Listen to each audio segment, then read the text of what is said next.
Okay, so there are some books, right? And they just, they give you this feeling, like a sense of the unknown. You Hmm. open them up and it's like these whispers of history, but like histories that are way different from the ones, we think we know.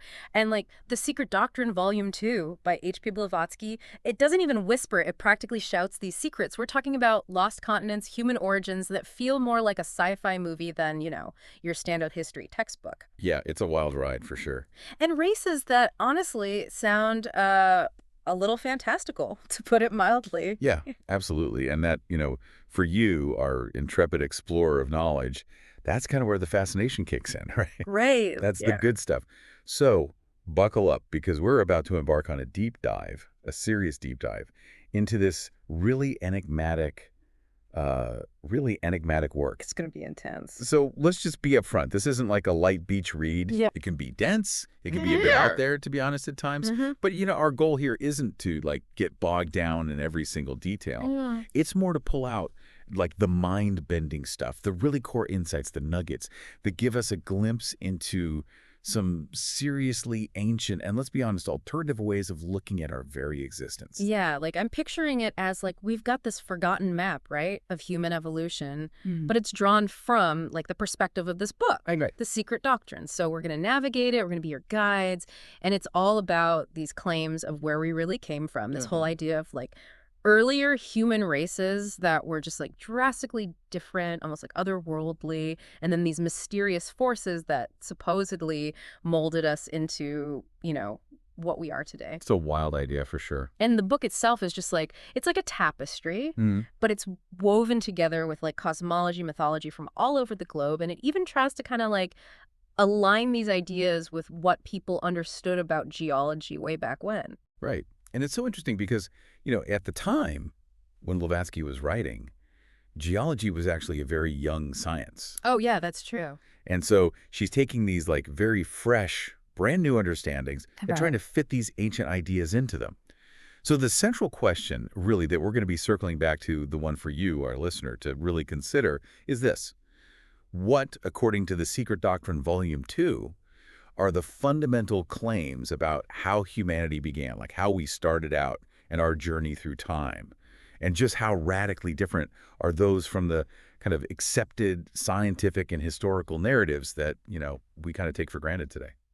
Okay, so with that in mind, let's unpack some of these foundational ideas that the book throws at us. So like right off the bat, The Secret Doctrine throws out this like grand, almost cosmic view of reality where everything's interconnected. We've got visible worlds, invisible worlds. Right. What's the deal with this invisible logos? Right, like what is it at its core? Yeah. So what's so captivating about this, I think, is this idea of a really deep interconnectedness. Mm-hmm. Like what Blavatsky is saying is the physical world, the one we're walking around in, the one we're experiencing right now, that's just one part of a much, much bigger whole, Right. right? With this like unseen realm kind of existing alongside it, Mm-hmm. right? So think of it this way. It's like the universe has an operating system running in the background. Okay. And the invisible logos, that's kind of how it functions in this framework. It's like the code. Right. And so she describes it as this fundamental power, this fundamental energy within this unseen world made up of 7 hierarchies. 7, there it is again. Right. I There's know. that number again. And each of these hierarchies is headed by a chief angel or rector. Yeah. So it's like this internal, invisible governing force that's shaping the very fabric of the cosmos. Okay, so that kind of gives us a sense of like the inner workings, the behind the scenes stuff. Yeah. What about like the visible side of things? How does that tie into this whole picture? Right. So if we connect that back to the big picture, the visible logos is actually represented by our sun and the 7 principal planets that are, in our solar system. Okay. And these are seen as the active energy, the kind of like manifest energy in the world of forms, right? So it's like the tangible It's counterpart. like the outward expression. Yeah, the outward expression of this internal invisible logos. Yeah. And this is where Blavatsky gets really interesting because she draws this analogy. So just as the logos, right, this unseen kind of operating system, just as it reflects the entirety of the spiritual realm, which is called the pleroma, so humanity, in its own way, mirrors everything that it observes and experiences within its own universe. Right. And for us, that's the Earth. Okay. So it's like this cosmic mirroring. It's like a fractal almost. Yeah, it's like a fractal, right? But on different scales. Right. Right. And it's really kind of a cool idea. That reminds me actually of like that Kabbalistic idea, right? Hmm. One within the other and the other above the one. Does that kind of fit in here? Oh, absolutely. And actually, Blavatsky explicitly mentions this Kabbalistic concept, unum intra alterum and alterum super alterum, Getchy. to really drive home, to illustrate this like layered reality, right? It's this idea of interconnection and like nested universes in a way. Yeah. And it goes even deeper than that. She says quite directly that every universe, and by that she means like world or planet, has its own logos. Mm. So every celestial body isn't just like a random chunk of rock or gas out there. Yeah. It has its own like guiding intelligence, its own operating system. Its own like soul almost. Oh, yeah. Yeah. Almost like its own soul. And that, I think, is just such a cool idea. It's just such a mind-blowing idea.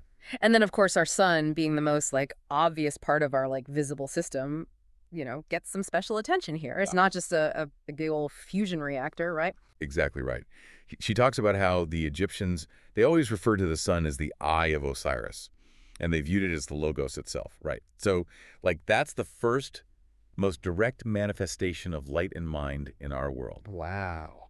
And what's even more interesting is that this light, it's not just like a uniform blast of energy.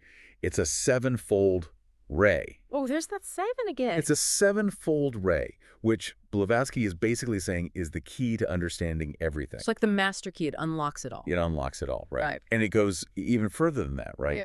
So she talks about this sevenfold light.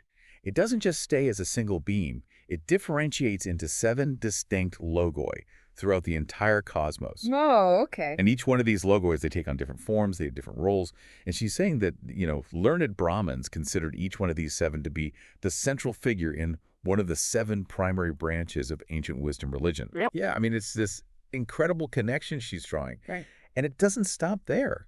So just as there are 7 principles within us that correspond to the 7 states of consciousness called prajna, Right. these are also linked to 7 states of matter and 7 forms of force that apply to our planet Earth. So it's like a fundamental structure. It's a fundamental structure That repeats. that repeats in us, in our world. Right. It's this kind of cosmic architecture that's reflected in us and our world. Wow. Okay. So then when she brings up Venus and Earth as specific examples, Mhm. what's the key takeaway there for us? So what she emphasizes there is the kind of symbolism Okay. and the like deeper esoteric meaning she's assigning to these celestial bodies, right? Mm. So we know Venus and Earth as Earth, but in esoteric philosophy, she explains that Venus is considered to be male and female, right, or hermaphrodite. And she suggests that this is actually where the idea of the bearded Venus figure comes from, that you see in some ancient mythology. Like, it's a symbolic representation of this inherent duality within Venus itself. Okay, so that's a lot of cosmic architecture and symbolism to kind of get our heads around. Right. But then Blavatsky kind of like switches gears a bit and she starts talking about like more earthly matters. And specifically, she talks about symbols related to numbers and sacred geometry, right? Right. And she keeps bringing up that T symbol with like the triple bunches and the bird. What's the deeper meaning behind that one? Yeah, so this is where it gets like really interesting in my opinion. Okay. So this symbol, this T, Okay. also known as the Tau, right, Mhm. with 3 bunches on each of its arms, and this bird of immortality, which is often identified as Atma, that's perched between them, she's saying that this is a visual representation of the exact same concept that is embodied by the Sephirothal tree in the Kabbalah. So the Sephirothal tree has 10 aspects to it, but when you separate the upper triad, you're left with 7. Okay. These are described as celestial fruits that originate from 2 invisible seeds, 1 male, 1 female. Hmm. And they ultimately come together to form the 12 or the dodecahedron of the universe. Okay. So it's a very, very like dense way. It's a lot to unpack. It is a lot to unpack, but it's basically trying to depict how interconnected everything is and this generative principle that's at the heart of the cosmos. And she's using numbers and geometry to do that. So these aren't just like random doodles, like some ancient person just doodling in the margins. Yeah. This is like deep truth. Deep truth, yeah. Trying to get at the heart of how creation works. Wow. Yeah, and I think, a lot of these mystic systems, they use these very abstract symbols, they use numbers, they use geometry, and they kind of weave them together into this really complex tapestry to try to explain how reality itself works, right? It's like a language that goes beyond just words. It's like a visual language. A visual language. Yeah, okay. Yeah. Now, if the secret doctrine is laying out all these like specific ideas about how the universe operates, Right. it must have some pretty strong opinions about, how life and particularly humans came to be. Right. I remember it being pretty skeptical of like the whole standard Darwinian evolution. Right, right. And that's a huge point of departure. Yeah. So she expresses some pretty significant objections to the idea that just nature alone, Yeah. and the physical law of evolution, as it was understood at the time, that those alone are responsible for creating all species, and particularly humanity. Okay. Right. So she raises some really interesting questions, like what existed during that period where the Earth was covered in water? The abyss. Right, the abyss, right? She's like, what was going on there? And why, if it was just random chance, would these monstrous malformed beings have been generated in those conditions? Right. And it's kind of a challenge to this really mechanistic view of life's origins. Right. It's like saying, hold on a second. It's not that simple. Yeah, it's not that simple. Right. It's not just like bubbling up, everything's random, and gradually, things just get more complex. Like a primordial suit. Yeah, exactly. Right. Right. And there's she's very clearly skeptical of this idea that humans just evolved in this straightforward linear fashion from, what she calls brute species. Okay. Right? She's not comfortable with this idea that we just slowly, gradually, came up from these simple animal forms to this complex human being without some kind of other guiding intelligence or principle at play. Yeah, it's almost like she's arguing that there has to be something more than just random mutations and natural selection. Yeah. And that's where figures like Brahma come in. Okay. Right? Who's this creator god in a lot of ancient cosmologies. Yeah. And she's putting Brahma forward as an alternative explanation for our origins. Okay, so tell me more about that. How does that fit in? Okay, so she introduces Brahma, right, as this really pivotal figure in a lot of these ancient traditions. Okay. And she explains that Brahma first creates the gods who embody goodness and passivity. Okay. And these actually emanate from his very breath. Yeah. Right. And then in a subsequent act, she's saying, embodying great passivity, he brings forth the Petras, which are considered the progenitors, the spiritual ancestors of mankind. And in that particular creative phase, Brahma was consciously thinking of himself as the father of the world. Wow. So it's creation through thought. It's like thought, basically. Yeah, through thought and emanation, right, rather than this purely physical process. And then she throws in Kriya Shakti. Yes. Which is a mouthful. It is. So what exactly is that? Yeah, so she's describing Kriya Shakti as this kind of mysterious and very potent yoga power. Right. And it's really integral, she's saying, to this whole creative process that Brahma is undertaking. Okay. And it's presented as this force that's beyond our ordinary physical and mental capacity. So the higher power. Yeah, this volitional creative power. Okay. Right. And then she's saying once Brahma's done with this creative act, he casts off his physical form. He expended all of his energy. He's spent. Right, he's spent. Wow, that's a very different image of creation than the standard scientific narrative, that's for sure. Oh, for sure. And, it seems like time itself operates on this totally different scale in this cosmology with these huge kalpas and yugas. Yeah, we're talking about time scales that are almost impossible to wrap your head around. Yeah. So she's talking about these really staggering time scales within Brahma's cosmology. So a single kalpa, or 1 day of Brahma, she gives that as being 4,320,000 years. That's a long day. It's a long day. And then, just to keep things balanced, a night of Brahma is the exact same duration. Okay. 360 of these days and nights make up a year of Brahma, and 100 such years constitute the entire age of Brahma, which is called a Mahakalpa. And we're talking about 311 quadrillion 40 billion years. These numbers are so big, they just kind of lose meaning. They do. They're so vast. It's hard to even fathom. It's hard to even picture what that kind of duration would even look like. Right. And so she makes this interesting point where she's saying that these numbers that she's giving, these esoteric figures, the ones that were kind of publicly known throughout India, she's saying they align really closely with the ones that are found in like secret works. Oh. And those secret works even offer further subdivisions of these already immense cycles. And she's making a point that the number 4,320 itself Right.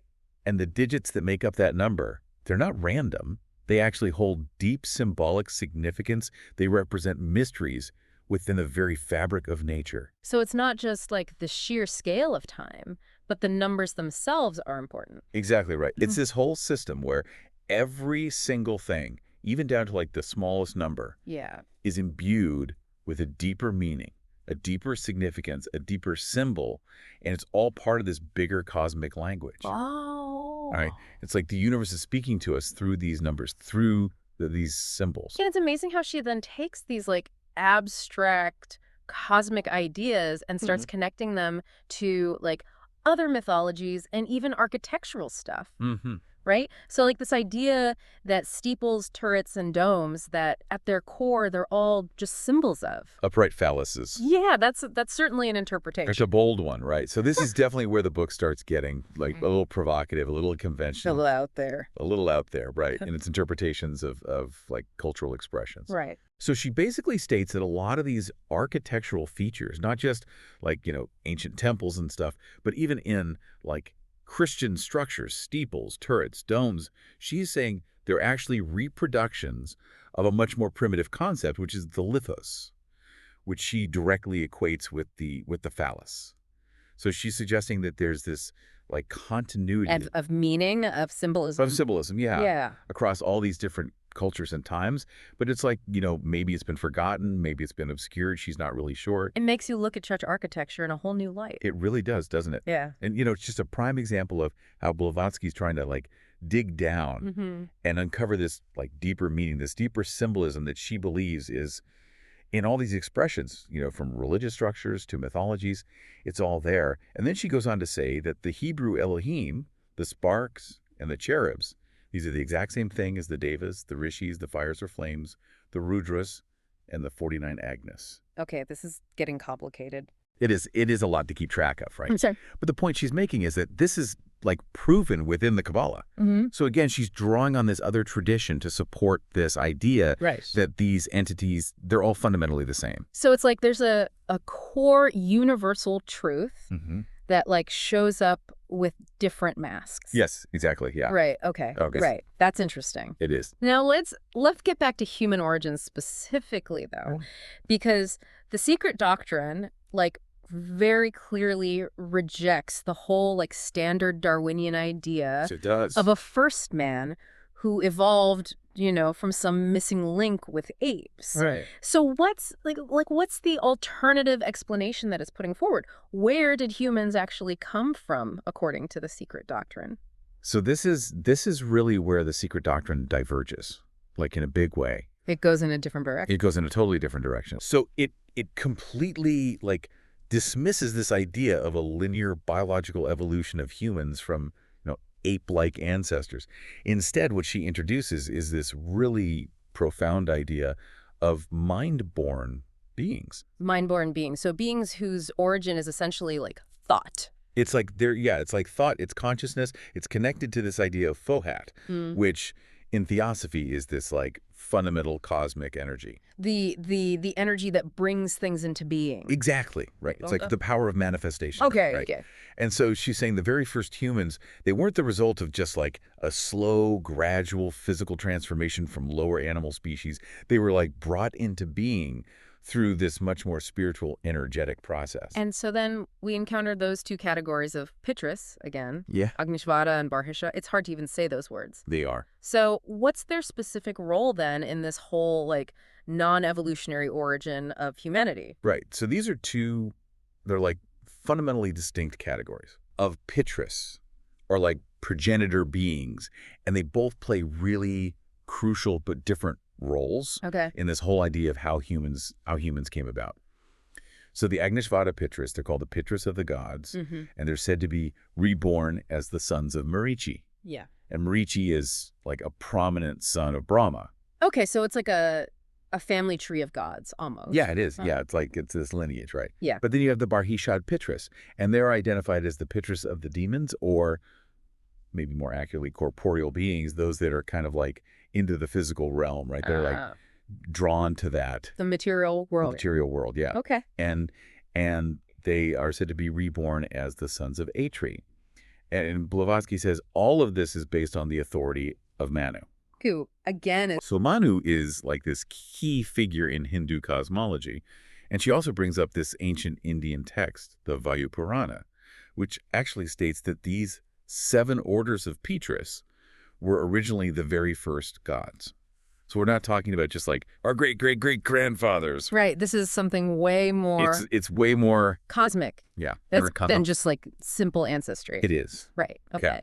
And it sounds like these 2 types of Petrus have like different flavors almost. They do. They do different associations, different characteristics. So, for example, she brings up the Vayu and Matsya Puranas. So the Vayu Purana, she's saying, connects the Agnishvata Petrus with the cycles of the seasons, and the Barhishad Petrus with the months. Okay. And then she mentions a 4th class called the Kavyas. Okay. And those are linked to the cyclic years. So she's basically saying that they're all kind of associated with these different time scales. So these aren't just like our ancient ancestors in the sense of like, great-grandpa so-and-so. Right. These are something much more like primordial, like cosmic almost. It's like they're involved in the very like genesis of humanity. Okay. But in a way that we just can't even really comprehend. No, right. And that leads into the idea of these lunar ancestors, that there were these like preceding human races on Earth, and that they were just like far superior to us. Right. Both physically and spiritually. Yeah. So she introduces this idea of like waves of human evolution. And she says that the spirits of these human races, they were here before our current race. And it's on this like grand scale of what she describes as descending evolution. Descending meaning. So she's talking about descending in terms of pure spirituality, right? So these earlier races, she calls them the lunar ancestors in the Manavadharma Shastra, or the laws of Manu. And she says they had both physical and like spiritual capabilities that just far exceed anything that modern humans are capable of. That's a little humbling. It is, right. She's basically saying that with all our technology and advancements, we're actually a step down from these earlier versions of humanity. Yeah, it's like a challenge to our whole idea of progress. Right, exactly. Like, we think we're so advanced, but according to Blavatsky, we've actually devolved in some ways. And then she goes on to ask these questions about the number 7. Which, keeps popping up. It does, right. So she's like, why does the number 7 show up in human anatomy? Like the chambers of the heart, the 7 human principles, which are, like core to esoteric philosophy, the 7 classes of Petrus, which we were just talking about, the 7 fire Dianas, which are a type of celestial being, the nervous plexuses in our body, and even the layers of our skin. So it's like it's built into us, this number. She's like, this is not a coincidence. It's not random. Right. There's something deeper going on. And then she brings up a commentary. And it says that the initial progenitors of humanity, they projected these ethereal shadows. And from these shadows, they created beings that were composed of one single element, which was ether, the primordial substance. So it's like we started out much more ethereal, much less dense. Exactly. Yeah. And then we've kind of like solidified, I guess, over time. And this brings us to the ancient wisdom traditions. Okay. Like the Nazarenes. So the Nazarenes, this is the same group that like Jesus of Nazareth was associated with. Right. So she clarifies that the Nazarenes she's talking about, these were like a specific group of Gnostics that existed way before Jesus, way before Moses. And a lot of them, she claims, were these high initiates that held these like sacred mysteries of life in their settlement, which was called Nazara. Which later became Nazareth. Yeah. Wow. And she's saying their core doctrines were actually like a really faithful echo, or maybe even like a source. Of the secret doctrine itself. Yeah, of the secret doctrine itself. Yeah. And she mentions their scripture, which talks about the mundane tree, which is a symbol for man, and the serpent that dwells within it. And she contrasts that with the macrocosmic tree, which is like the whole universe. And that's the serpent of eternity and absolute wisdom. So the serpent here isn't like, the devil. Right, not necessarily evil. Oh, right. No, in fact, in this framework, she's saying that the serpent associated with the macrocosmic tree is like eternity. It's the very essence of absolute wisdom. And the one that dwells within us, within the mundane tree, that's like our own individual capacity for understanding. So it's like a reflection. It's a reflection, yeah, A bigger, of the bigger serpent. cosmic serpent. Yeah, exactly. And the tree is this metaphor for, like, the structure, the evolution, both of, like, the cosmos and of us. Okay, so then how does the book explain how humans with minds, like how they came into being? Right. Like the actual, like, birth, if you will, of the minutia, what it calls the, the human, the being that we recognize as human. Right. So she's saying that these fathers, these progenitor beings that we were talking about, Right. they called upon their inherent fire, which is also the fire that's within the earth. Yeah. And at the same time, the very spirit of the earth itself called upon the solar fire, the energy of the sun. Mm-hmm. So these three forces are coming together, the fathers, the earths, and the solar fire. Okay. And this creates something called a good rupa, which is like a form or an appearance. But initially she's saying it's just a chaya, like a shadow, or like an outline, capable of movement but doesn't really have like true physicality. And then she talks about the solar laws, Okay. which are another type of celestial being.